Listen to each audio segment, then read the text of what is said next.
कक्षा 11 के सभी स्टूडेंट्स का लयन शर्मा की भौतिक विज्ञान क्लास में हार्दिक अभिनंदन है।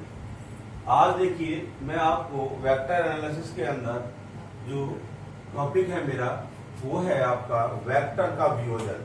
ये टॉपिक है वेक्टर का वियोजन, रेजोल्यूशन ऑफ वेक्टर। तो देखिए वेक्टर मैंने बताया था आपको पहले कि वेक्टर का रेजोल्यूशन में वेक्टर को हम किस तरह से रिजॉल्व कर सकते हैं उसके कंपोनेंट्स में। तो कोई भी हमारे पास वेक्टर है तो vector resolution of the vector का मीनिंग होता है कि वेक्टर को जो हम एडिशन करते थे वेक्टर का, तो वेक्टर को जोड़ने की प्रक्रियाएं होती हैं। वो ट्राइंगल मेथड होता है, पैरेललोग्राम मेथड होता है। और वेक्टर को हम क्या कर रहे हैं, रिजॉल्व कर रहे हैं उसके कंपोनेंट्स में। कोई भी वेक्टर है उसको अगर हमें क्या करना है, रिजॉल्व करना है उसके कंपोनेंट में, तो हम कह रहे हैं लेट माना कोई वेक्टर, लेट अस सपोज कोई वेक्टर ए है, वो क्या है, ए है। अब वेक्टर जो ए है ये क्या होगा, वो इस तरह से होगा। तो इसको रिजॉल्व करना है, इसे इसके आयताकार घटकों में, आयताकार कहते हैं रेक्टेंगुलर कंपोनेंट, आयताकार घटकों में वियोजित करना है, वियोजित करना। क्या करना है, देखिए कोई भी वेक्टर है उसके दो कंपोनेंट लेने हैं जो कि कैसे हो, परपेंडिकुलर टू ईच अदर हो। तो वो कंपोनेंट जो कहलाएंगे वो आपके रेक्टेंगुलर कंपोनेंट कहलाएंगे। तो हम कह रहे हैं कि हमारे पास देखिए एक्स एक्सिस, हम क्या करेंगे, इधर हमने एक्स एक्सिस लिया है, ये वाई एक्सिस है। ये हमारे पास क्या था, एक वेक्टर था, ये वेक्टर ए, ये वेक्टर ए है, इसकी ये टेल है और ये इसका हेड है। इस वेक्टर को हमें क्या करना है, इसके दो कंपोनेंट जो कि रेक्टेंगुलर कंपोनेंट होंगे, मतलब कि इसके आयताकार घटक होंगे, इसका मतलब इसके एक क्षैतिज घटक होगा, एक ऊर्ध्व घटक होगा, उसमें इसको हमें क्या करना है, रिजॉल्व करना है। तो क्या करना होगा, इसके लिए जो वेक्टर ए है इसके हेड से, हेड कहते हैं शीर्ष को, इसके हेड से एक्स एक्सिस पर एक परपेंडिकुलर ड्रॉ कर दीजिए। वो परपेंडिकुलर ड्रॉ हो गया, ऐसे ही वाई एक्सिस पर एक परपेंडिकुलर ड्रॉ कर दीजिए। तो एक्स एक्सिस पर जो आपने लंब डाला है, परपेंडिकुलर का मतलब होता है लंब डालना, उसने एक्स एक्सिस को पी पॉइंट पर आपको काटा है और इसको क्यू पॉइंट पर काटा है। तो ये एक ओपी और ये ओ क्यू, एक दो वेक्टर बन गए हैं। तो ओपी जो है वो रिप्रेजेंट करेगा इस वेक्टर ए के क्षैतिज घटक को। Let us suppose it horizontal component of vector A is a x. Similarly इसी प्रकार ए का जो ऊर्ध्व घटक होगा, जो वर्टिकल कंपोनेंट होगा, वो आपका ए वाई। ये आपके दो कंपोनेंट हो गए, ये आपके दो कंपोनेंट है ए एक्स और ए वाई। ठीक है, तो अब क्या करना है, देखिए अगर हमारे पास, हमने वेक्टर का एडिशन बताया था बाय द ट्रायंगल मेथड, कि अगर हमारे पास एक वेक्टर ए है ऐसे इस तरह से, और हमारे पास एक वेक्टर बी है, कोई वेक्टर बी है, ये देख सकते हैं, ये वेक्टर बी है, और वेक्टर ए का वेक्टर दोनों के बीच में एंगल थीटा है। तो इनका जो एडिशन करते थे हम वेक्टर दोनों का, तो कैसे करते थे, तो सबसे पहले वेक्टर ए को ड्रॉ करते थे। जब ए को ड्रॉ कर लेते थे हम, तो वेक्टर ए के हेड से, वेक्टर ए के हेड से जो हमारा एंगल हमें गिवन है ये वाला, ये थीटा, इसको हम थीटा ले लेते थे और एक वेक्टर बी को ड्रॉ कर लेते, ये वेक्टर बी हो जाता था। अब वेक्टर बी के हेड से, वेक्टर बी के हेड से वेक्टर ए की टेल को हम क्या करते थे, मीट कर देते थे, ये मिला दिया। तो क्या बनता था, ये रिजल्टेंट बनता था is equal to A plus B. तो ये हमने addition of vector by triangle method होता है ये। तो R is equal to A plus B, इसका वेक्टर ए और वेक्टर बी का जो समेशन है वो आर है। तो यहां पर देख सकते हैं आप, तो यहां पर क्या हो रहा है, देखिए जब ये ए एक्स है और ये ए वाई है, तो हम कह सकते हैं ये भी ए वाई होगा। अब इसको देखिए जरा, हम कह रहे हैं कि let us suppose the angle between, ये एंगल थीटा हो जाएगा तो ये भी थीटा हो जाएगा।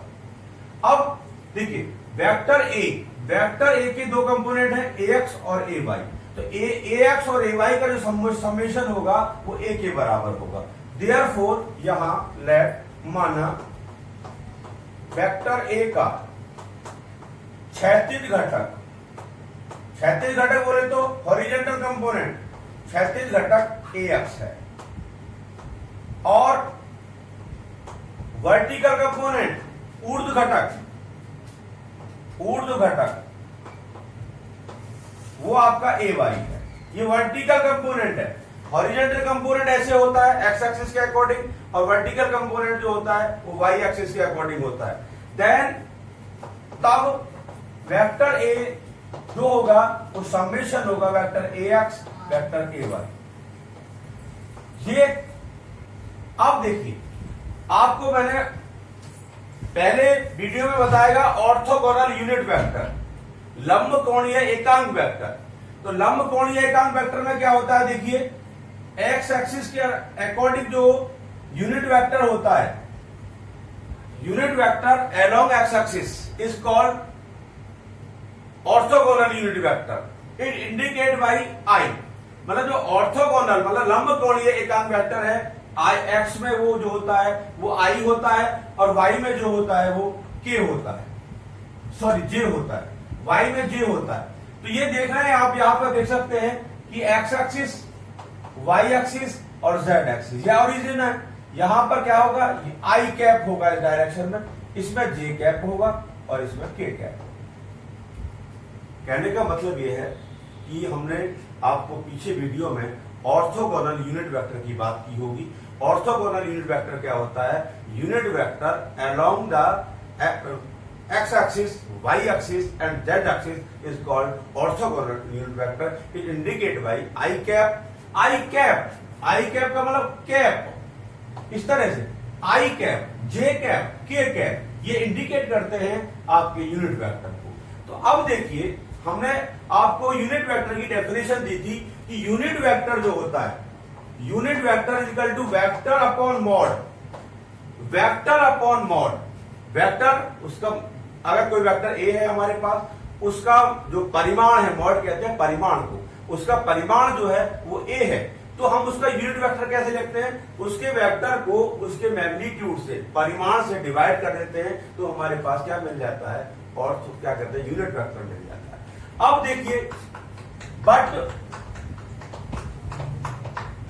ए एक्स जो होगा वो क्या होगा, वो ए एक्स आई होगा, ए एक्स आई, और ए वाई जो होगा वो ए वाई जे होगा, ए वाई जे। तो अब क्या हुआ, देखिए, due to definition of unit vector A X is equal to A X I, A Y is equal to A Y, A X and A Y is the magnitude of vector ax and vector ay, then a is equal to axi plus ayj plus az। अगर हम कहते, अब देखिए यहां तक लेके चल रहे हैं, अगर हम कि अगर हम ये कह रहे हैं कि केवल हमारे पास एक्स एक्सिस और वाई एक्सिस है, तो हमारा क्या हो जाएगा, ये क्या हो जाएगा, ए एक्स प्लस ए वाई। तो ये वेक्टर का रिजोल्यूशन हो गया। यहां पर जो ए एक्स है और ए वाई है, इसके वेक्टर ए के दो रेक्टेंगुलर कंपोनेंट हैं, एक तो horizontal component and vertical component. अगर मैं कहता हूं थर्ड एक्सिस जेड है, अगर ये मैं मान के चल लूं कि तीसरी जो एक्सिस है वो जेड है, तो क्या हो जाएगा, देखिए आगे, यदि if third axis is x, यदि तीसरी अक्ष जेड है। अब आगे हम थोड़ा सा आगे लेके चलेंगे इसको, कि अगर हम कह रहे हैं कि थर्ड एक्सिस जो है हमारी, तो तीन एक्सिस होती है ना, एक्स वाई जेड, यदि इफ थर्ड एक्सिस, तीसरी अक्ष वो जेड है, मैंने इंडिकेट की है जेड एक्सिस, तो जेड है, तो अब इसका जो ए का जो तीसरा कंपोनेंट होगा वो ए जेड होगा। देन तब A vector A is equal to A X I A Y J plus A Z K. तो ये किसी भी वेक्टर का क्या हो रहा है, वेक्टर का वियोजन हो रहा है, रेजोल्यूशन हो रहा है, उसका ब्रेकअप हो रहा है उसके कंपोनेंटों में, तो ये x कंपोनेंट है इसका, ये y कंपोनेंट है इसका, और ये z कंपोनेंट है इसका। तो इस तरह से हम किसी वेक्टर को रिजॉल्व कर सकते हैं उसके पर्टिकुलर कंपोनेंट्स में। अगर दो कंपोनेंट्स उसके परपेंडिकुलर होते हैं तो उनको हम कहते हैं रेक्टेंगुलर कंपोनेंट, इसका मतलब आयताकार घटक कहते हैं। अब ये अब हमने ये निकाल लिया। अब मैं ये लेके चलता हूं कि अगर जो मेरा वेक्टर ए था उसका हॉरिजॉन्टल एक्सिस जो एक्स एक्सिस है उसके साथ में जो एंगल है वो थीटा है। देख रहे हैं आप, जब ये थीटा है due to trigonometry, due to geometry, तो ये भी एंगल आपका थीटा हो। अब मुझे AX की, ये AX का जो मैग्नीट्यूड है वो लेके चलना है। क्या करेंगे, ट्राइंगल, इन ट्राइंगल त्रिभुज OPR में, OPR में, इन ट्राइंगल OPR। तो OPR में क्या करना है मुझे, देखिए मैं ये मान के चल रहा हूं कि मुझे केवल हाइपोटेन्यूस पता है, मतलब कि हिंदी में कहते हैं कर्ण पता है, और मैं आधार को निकालना चाहता हूं, बेस को निकालना चाहता हूं। तो इस पे कॉस लगा लीजिए, कॉस थीटा। कॉस क्या होगा, बेस अपॉन हाइपोटेन्यूस। तो बेस का मतलब आधार बटे कर्ण, तो बेस क्या हो गया AX और हाइपोटेन्यूस क्या हो गया A। मैग्नीट्यूड लेके चल रहे हैं, अब वेक्टर लेके नहीं चल रहे हैं। Therefore, AX is equal to A cos theta. That is equation 1. मैंने क्या कर लिया, मैंने ये सपोज किया है कि जो हमारा वेक्टर A है उसकी जो डायरेक्शन है वो x एक्सिस से एंगल कितने पर है, थीटा पर है। तो मैंने इस ट्राइंगल के अंदर अप्लाई किया है ट्रिग्नोमेट्री। ट्रिग्नोमेट्री को अप्लाई करने के बाद मैंने AX की वैल्यू निकाली है, तो ये आपका हॉरिजॉन्टल कंपोनेंट हो गया, तो AX cos थीटा। सिमिलरली इसी प्रकार त्रिभुज OQR। अब इसमें क्या करना है, इसमें मुझे ये वाला वर्टिकल कंपोनेंट निकालना है, तो इसमें साइन लगा दीजिए। तो साइन थीटा क्या होता है, परपेंडिकुलर अपॉन हाइपोटेन्यूस, लंब बटे कर्ण होता है। तो लंब क्या होगा, यहाँ पर AY होगा, और कर्ण कौन होगा A। तो AY is equal to A sin theta. That is equation number 2. Equation 1 आ गई, इक्वेशन 2 आ गई। अब इक्वेशन 1 और इक्वेशन 2 का हम क्या करेंगे, स्क्वायर करेंगे और फिर आपस में ऐड कर देंगे, समीकरण 1 और 2 को वर्क करके जोड़ने पर। ठीक है, तो जोड़ते हैं। देखिए समीकरण 1 और 2 का वर्क करके जोड़ने पर, समीकरण 1 का वर्क किया हमने तो क्या आया, देखिए A square cos square theta plus second का वर्क किया A square sine square theta. अब इधर जो लेफ्ट साइड थी that is AX square plus AY square.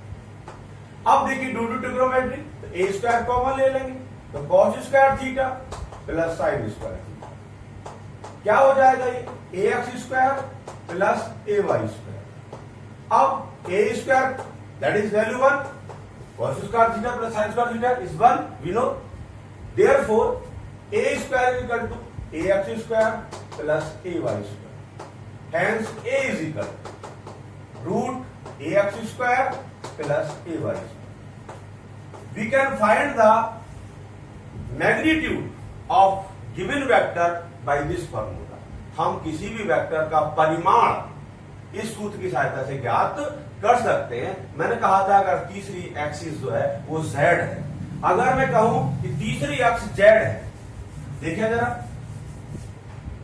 यदि तीसरी अक्ष वो क्या है, z है, तब then A is equal vector AX square plus AY square plus AZ square.